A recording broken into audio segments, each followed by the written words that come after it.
What's up, future shred lords? Welcome back. Death to the Fingers. I got asked a great question while we were off on a little vacation there about how to work with chords and scales. But I also got this other question about how to use this chart. They're like, okay, I'm playing this chart and I can play these chords, but honestly, nothing to write home to mom about. So they're like, how do you spice it up? So I thought we could take those two ideas and sandwich them together about the chords and then sort of layering melodies to connect the chords and the kind of mindset you're going to use for that. So this is one of the most important things I ever did with respect to actually practicing music.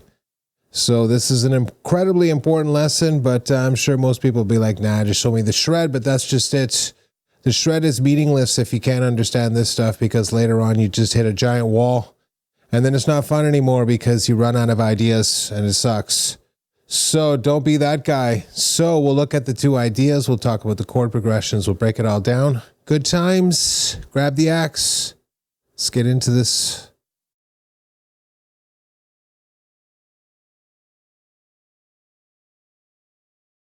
All right, future shred lords, let's get into this. Essentially, let's look at the chords first. I was going to start with this G major, and I just selected these from the chart, so I didn't get fancy here. I used the one where it was G major here, moving to the C major, moving to the A minor, moving to the F major, and then we back to the G major normally, but I'm like, I want to connect another part onto it, so I'll do this one at the bottom here. I think it was epic or some nonsense. And then basically, you know, play this A flat to the B flat and then move up to the C here at the 8th fret on the low E string instead of playing it here at the 3rd fret on the A string.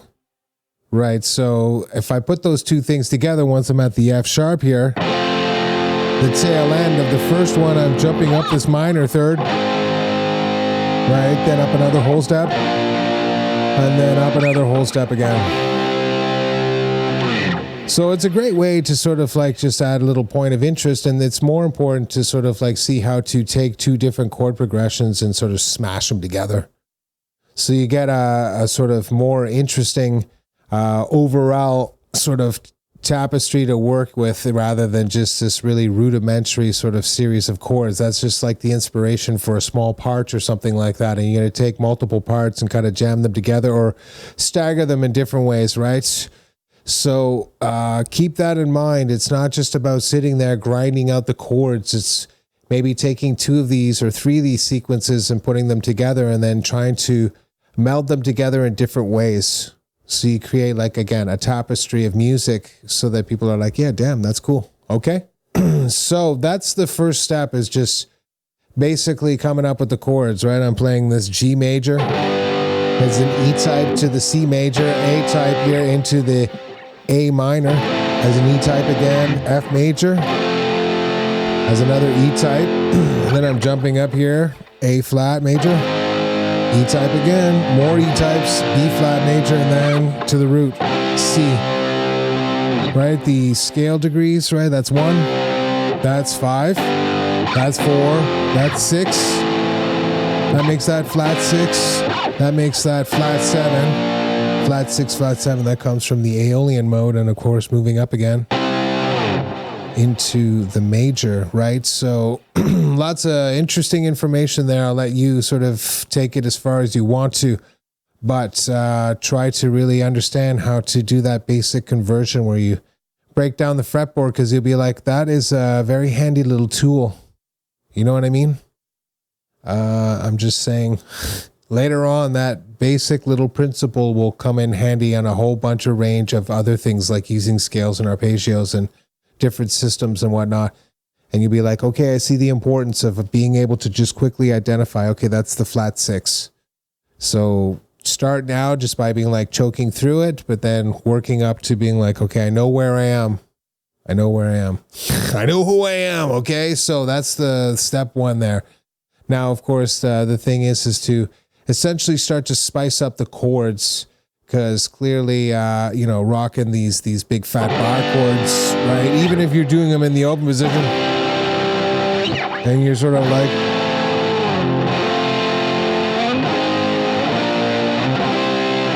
it's okay. Like, listen, musically speaking, it gets the job done, but a little rudimentary again. And of course, you're not really pushing your boundaries to really expand the idea of how you perceive music, how you gonna take any chances in your own music and stuff and really differentiate yourself if you're always relying on the same tools that the next 6 million guitar players can play. Think about it. You know what I mean? That's how you get to the upper levels, if you will, is being able to articulate music in ways that other people can't. So let that be food for thought. So I'm going to end this section. We're going to get into the next section where we start spicing up these chords. All right, Shred Sexies. So the, diversification of the chords, you're going to start off obviously with this bar chord. The next most obvious evolution is extending out your pinky there to grab the 9. That's quite nice, right? So you might want to get more exotic by adding in this sort of G major 7 flavor by shooting the F sharp up there on the high E string. Right, so there's a whole bunch of ways of doing it, but one way I was thinking about doing it was this essentially this inversion. Because it pulls, you see this interval wants to go to that interval. It's musical gravity, if you will, right? So I was like, what are the notes of G major? So I was like, there's a G there. There's my B and the D, sorry. There's the G, there's the B, and there's the D, right? So then I was just like, well, there's a B there, there's a G right there, and there's a D right there.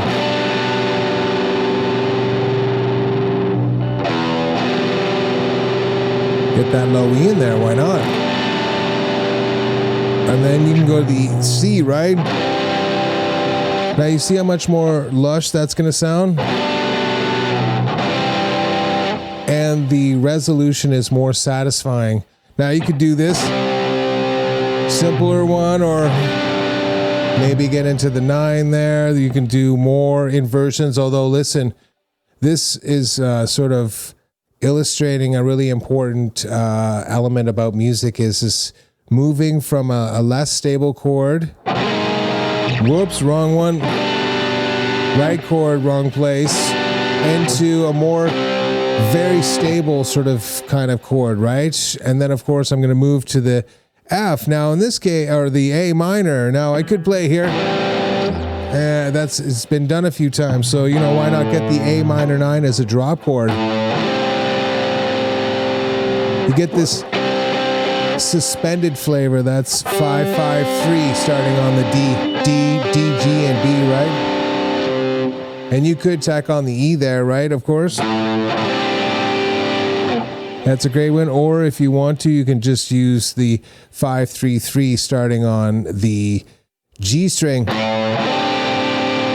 to get the upper extensions there. But those are all great sort of overtones of the minor you cut. Of course, the classic minor 7. There's another sort of version of it. There's another one, like there's a whole whack in there, obviously. But again, you want to sort of not make it too extreme, but interesting enough that it's not just, because that's been done a couple times before, right? So now using this new flavor is going to give you that, the extra sort of edge, if you will, because people will be like, that's a really nice chord. And of course, musical gravity, in this case, pulling up here, right? It's just going to work, of course, and giving you a leaping off point to make the next connection of the chord, right? So now I've got this sort of the G to the C. Then I'm going to get into the A minor 9. Now to the F major 7. Right, and then I'm going to jump up here to the A flat major 7, B,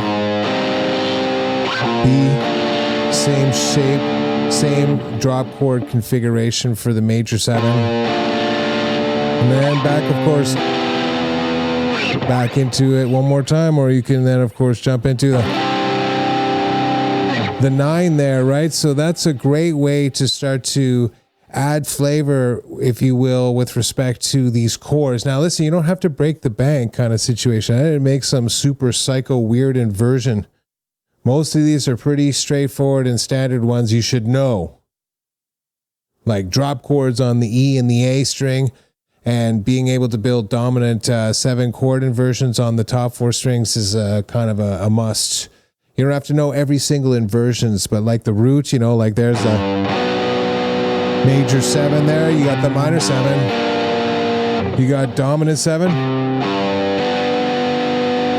and you can get into diminished, right? So those ones have to be something that you can just jump onto, right? And then, of course, knowing the closed versions, there's major 7, there's minor 7, right? There's dominant 7, and then you've got minor 7 flat 5, and you're starting to get the idea. Now you can use those chord forms, okay, it was close, to really augment. So again, in this case, I can take this cool G configuration into the C major 7 now.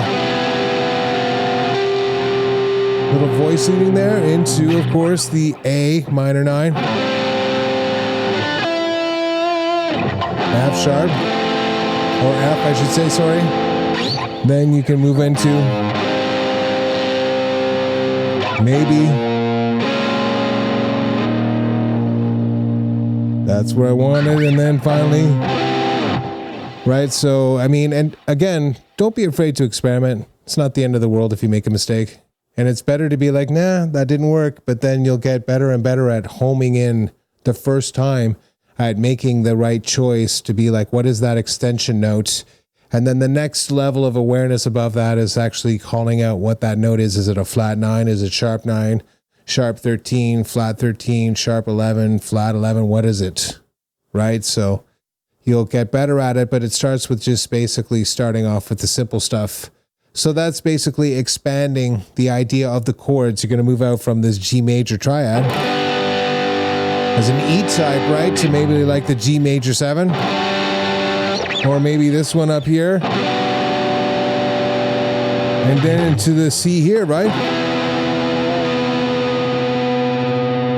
And then where's the next A one going to be? Well, it's here, of course, right? And you might do some fancy A like the A minor 9. Could maybe. Sounds better with that extension, right? And then, of course, you're going into the F. Adding a little bit more dissonance there by jamming in that open B. And the E, very classic, of course, used by a trillion prog rock and rock songs, right? Then, of course, you can be like, now you can hear those ones. That sounds pretty good then.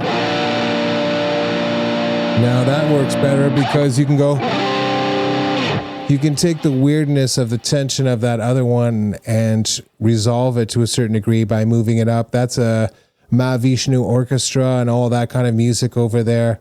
Do not be afraid of strange sounds. That may not be something you go for in a pop song,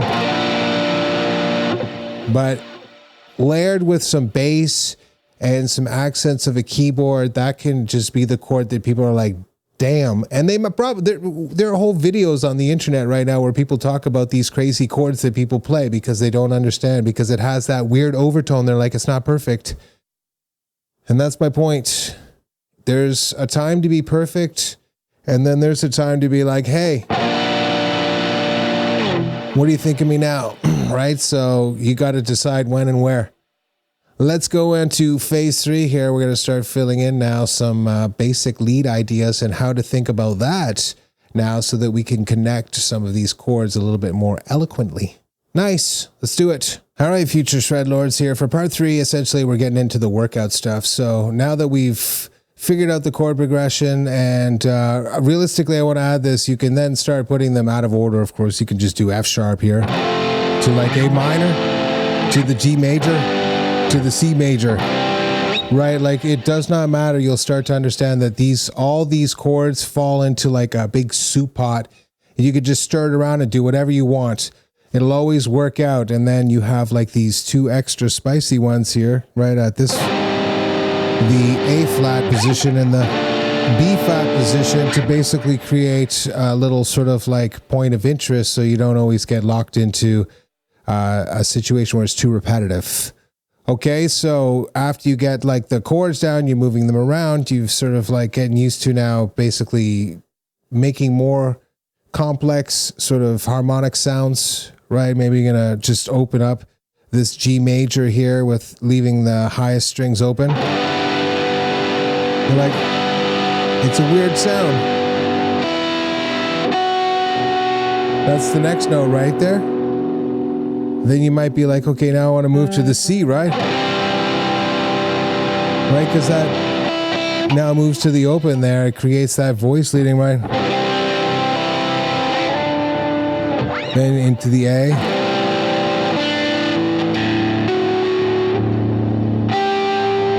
And then, of course, into the F, maybe F9, that's tricky. F5, worth trying. And then, of course, maybe I'm feeling like it needs to go to that E minor, right? And then, so you don't always have to be beholden to just the progression as it is. And you've got a couple interesting one now. So you're like, how do I factor in this A flat and B flat major, right? So that's another whole thing. You're like, okay, I'm starting here, maybe C major 7, then moving up to the E, maybe B flat there, and then, okay, kids, so you start to get the idea now that you can combine these in a whole bunch of different ways to come up with much better chord progressions. But at first, just to simulate the sound of it by doing it in the standard way that's been written with 10 million songs, but then you're starting to sort of get more experimental. And now, once you get to that level, you want to start to connect these chords or connect passages of chords with melodic ideas based around scales or scale fragments or arpeggios and stuff like that, right? So obviously, that's what we want to start with. So if I'm starting here with this G major 7, maybe in the open position, major scale right there, right into the G major 9, right, and then moving into this A now,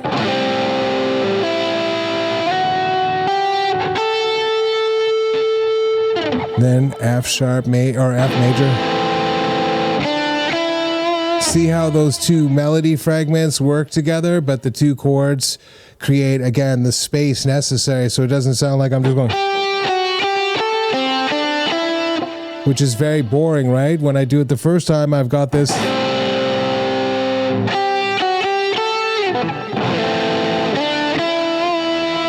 And then maybe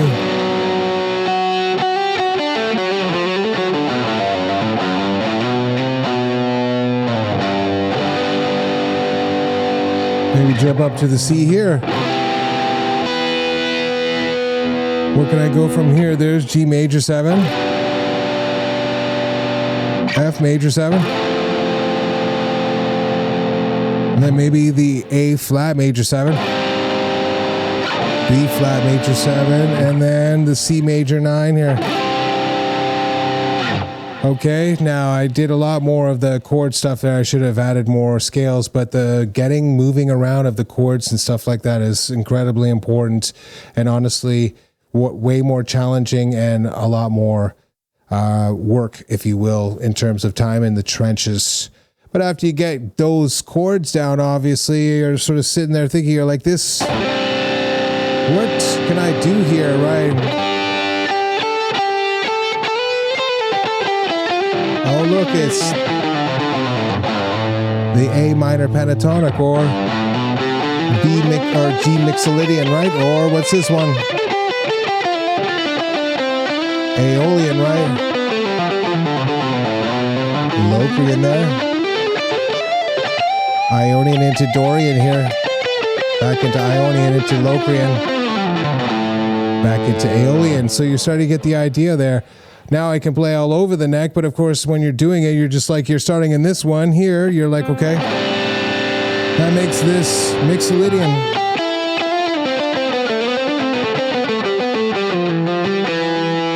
And there's a place where I can play my scale fragment before I move to the next one in the sequence, which is going to be like, say, this F major 7.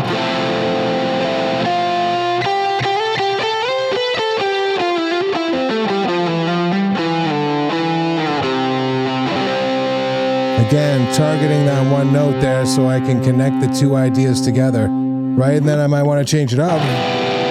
I go from this stable sound to the corrupting of it by using the major 7 flavor. And then a prolongation is when I move from the 1 to the 3 because these chords sound very similar together. This major 7 and the minor 7 here, right? Sound great. And then of course jumping down if I want to the maybe jump up here to this diminish,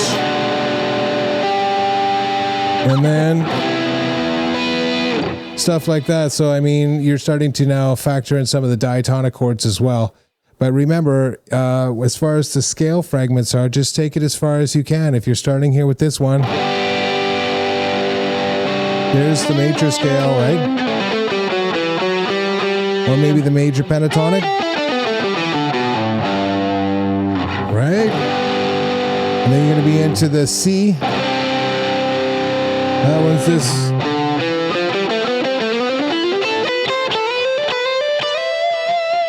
And then you're getting into the A. Now, if I was playing it here, right? Dominant 7. Major 7.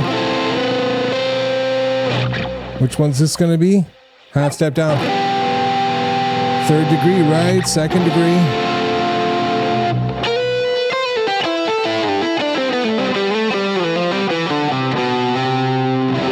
First degree. That's why I did those chords proceeding down like that. See how I can kind of remember where each of the steps are? And then I'm like, okay, that makes this Dorian. And the next one here. And then moving up half step, 4, 5, and 6. Right, so which means moving down here, I've got my dominant 7 into major 7 now for the 4th degree. Then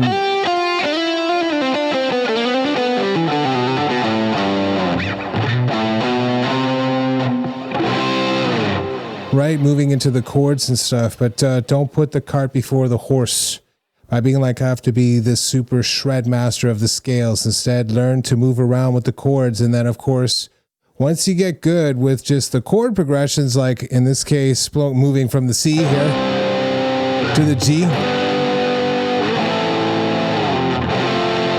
to F there, right? A minor to F.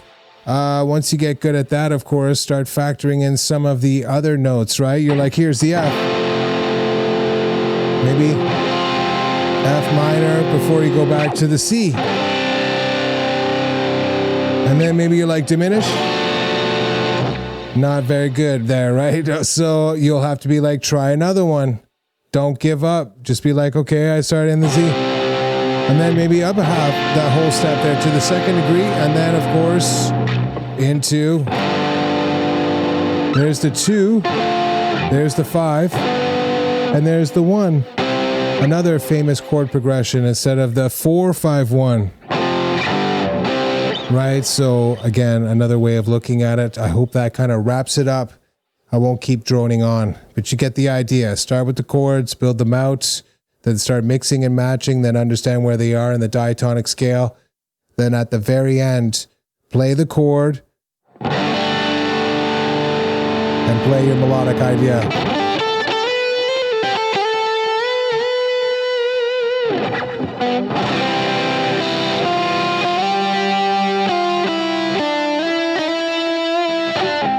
Now, try to have a different sound between each chord when you do the lead thing as the next step above what I just did, mostly playing in the key there for the whole of the whole lesson.